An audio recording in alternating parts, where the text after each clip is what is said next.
Hey guys, thanks for watching. Basically, I just wanted to say a quick hello to you guys. It's a really nice day out, as you can see behind me. Sun's shining. It's a beautiful day out. Even though I'm just in my sports jersey, I got a shirt underneath. It is kind of chilly out here, so don't be fooled. It is kind of chilly out here, a little bit cold, but not too bad right now. Just wanted to say hello and let you know I'm going to be doing a video upcoming, another video about basically about the my reaction letter. I'm still just conducting my life the exact same way I've been doing the whole time. Basically, what they're saying about trespassing, what they're referring to is me walking on the sidewalk, the public easement across their property.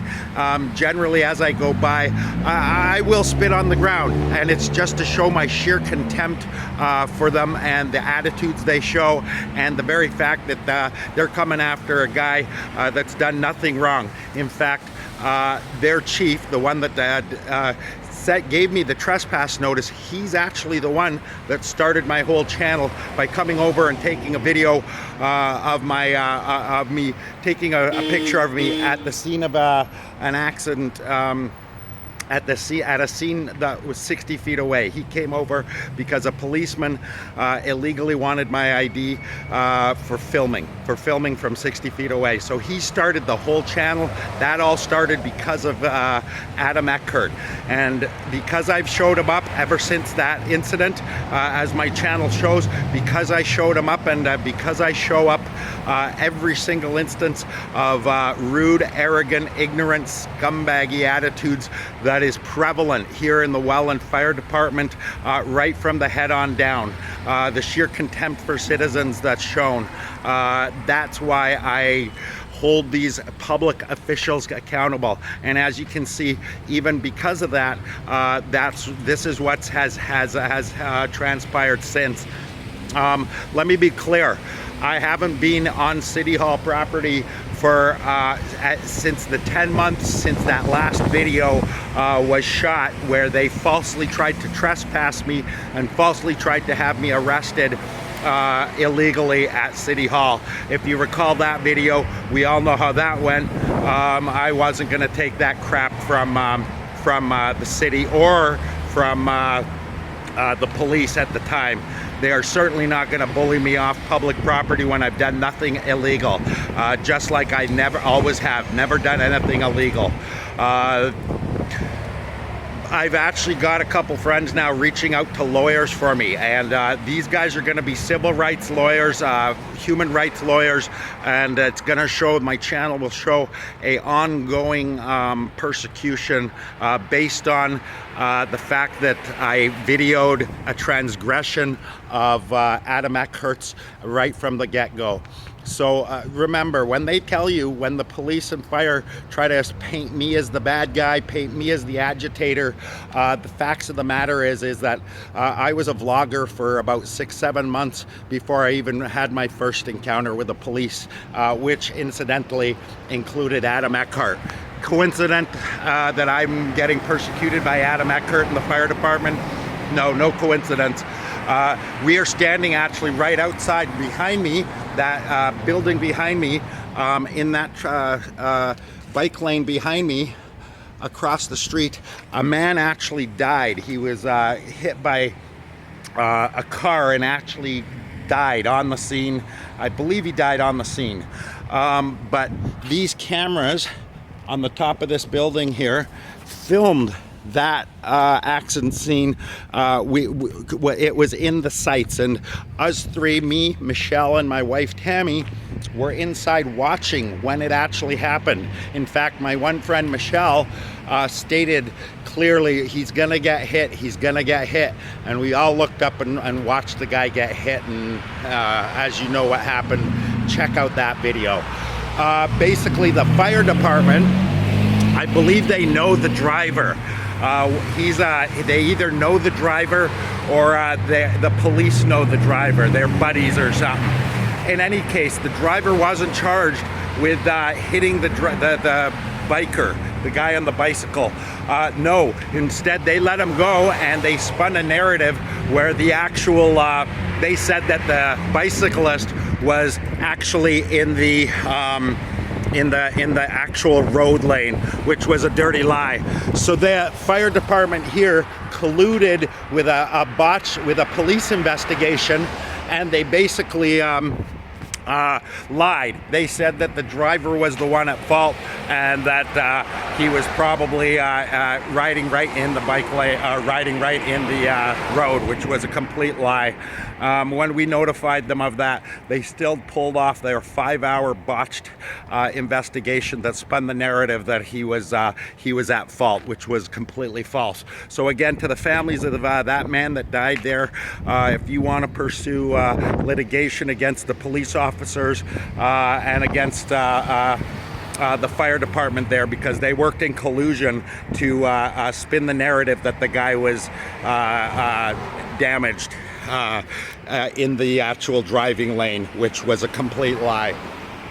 Okay, so that also was the scene right across there where the guy, a fireman in front of 2 laughing pigs, actually wished me and my friend dead. Cars were coming down this road and from this side, and basically what happened was I came down in a high-vis jacket. They were traveling slow because of the fire department was sitting there, and I basically got them to stop while I ushered my friend across the road. It was at that point that one of the scumbag filthy firemen actually decided to say, keep driving to the cars coming, meaning run us over and kill us. Yeah, he's probably actually on body cam from that incident saying it. So once this all goes to court, we're going to subpoena body cams. They can't all go missing, right?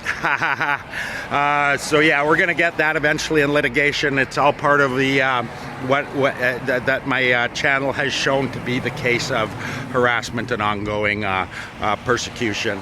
And let me tell you something there, Adam Eckert. Qualified immunity does not protect you against lying. It does not protect you against harassment of citizens, and it certainly doesn't protect you against narcissistic egoism. It doesn't. That's not what it's there to protect you from.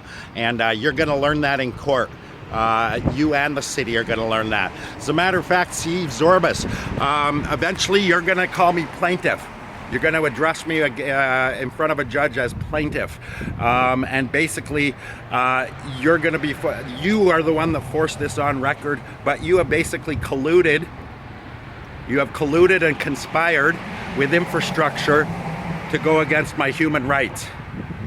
And your qualified immunity saying I didn't know, I just went by what the fire department said, or went by what the police said. They put forth the case and I basically went with it. That's not gonna work. This video right now is public notice that Steve Zorbas, you violated your oath of office. You violated your oath of office, and your qualified immunity is not going to protect you, just like it's not going to protect the police officers that take action against me at the behest of private, at the behest of city infrastructure, city hall, okay, or fire department chiefs who lie and condone the actions of their insubordinates. All right, guys, I'm going to let you go. Thanks for watching. As you can see, beautiful day out here today. It's really, really nice out. I'm going to try to get out and do some biking, and we'll see about getting a video out for you. Just wanted to touch base with you, let you guys know how I'm feeling about what's going on. And I got to tell you, I am flat out comfortable. Every day I walk down the road and I go by that fire department. Yes, I shout, "Good morning, scumbags." I do spit on the ground. Never spat on a fire vehicle, would never spit on people. But I will spit on the ground as I go by. And if they're out there, I will say, "Good morning, scumbags," because that's exactly what they are. They're filthy, dirty, lying, cheating scumbags. And I'm telling you guys, karma's coming for you. You'll one day will actually be calling me plaintiff. Anyway, see you guys on the next one. Thanks for watching. To all my new subscribers, you guys are amazing. You guys are why I do this. I will not stop holding public officials and public civil servants accountable. You do not get to walk around harassing people. This is how they're treating a guy who has a forum and a platform to put it out there and let the world know what they are trying to do to him. Can you imagine how they treat citizens that don't have a forum to actually do to protect themselves, that don't have a platform to get the support and that they need? So it's actually pretty amazing how they're treating all this. Back when I had only 600-700 subs, they still laughed. They still thought that this was all going to go away. That they're gonna be able to paint me as the bad guy. That they're going to vilify me and make me look like the bad guy. And then that way they can actually try to maintain that they're the victims, when that's simply not true. My channel paints a picture. That picture is for you guys to see and chronologically see that I'm telling the truth completely.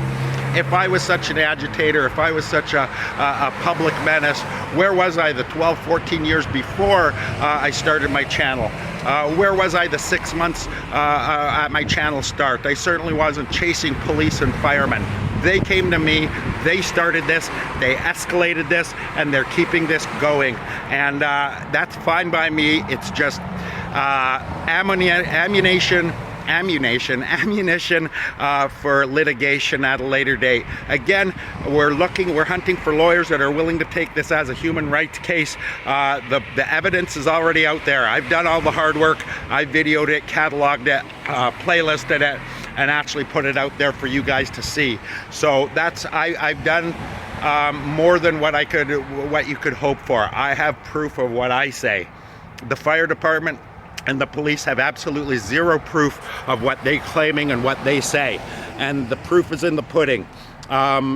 What I'd suggest is any media outlets that start following this story, what you have to do, don't listen to the police, don't listen to the fire, don't listen to the city hall, because they will tell you flat out lies. They will tell you that I'm agitated. They'll tell you that I'm the troublemaker. They'll tell you anything that paints me out to be bad. Let my channel do the talking. Let my channel show you what kind of person I am. Let your interviews with the public, with people that I interact with organizations that I've worked with, let them do the talking. Let my actions do the talking. All right? Thank you so much. To the judge that eventually sees this, if he happens to watch this, this is what's happening here in Welland, and this is what's happening in municipalities all across this Niagara region, and it's corruption, and it runs deep. It's flat out corruption, and something's got to be done. Please help us get a federal inquiry started. Get the Canada's Attorney General to start looking into allegations that against the city and against these municipalities and against the infrastructure here, because they are out there. These problems didn't just show up when my camera showed up. These problems with these infrastructure have been here forever, and always have been. I'm actually going to start a playlist, and this playlist is going to be called Citizens Stories. Citizen Stories. And I'm basically going to let citizens tell stories of misconduct, tell stories of rudeness, tell stories of ignorance, of racism, of sexual abuse, of anything they want to tell me about infrastructure here in Welland. And we're gonna let the people tell you guys just how crappy and shitty these guys treat people. All right, so it's not gonna be just me. Keep in mind, we're gonna ask for proof when able. We're gonna ask these interviewees for proof when we're able to, but basically it's a forum where they can come and relate stories that have actually happened. So that's a big thing for me. Accountability for our civil servants, accountability for our infrastructure, and indeed right up to City Hall. Thanks for watching, guys. I'll see you on the next one.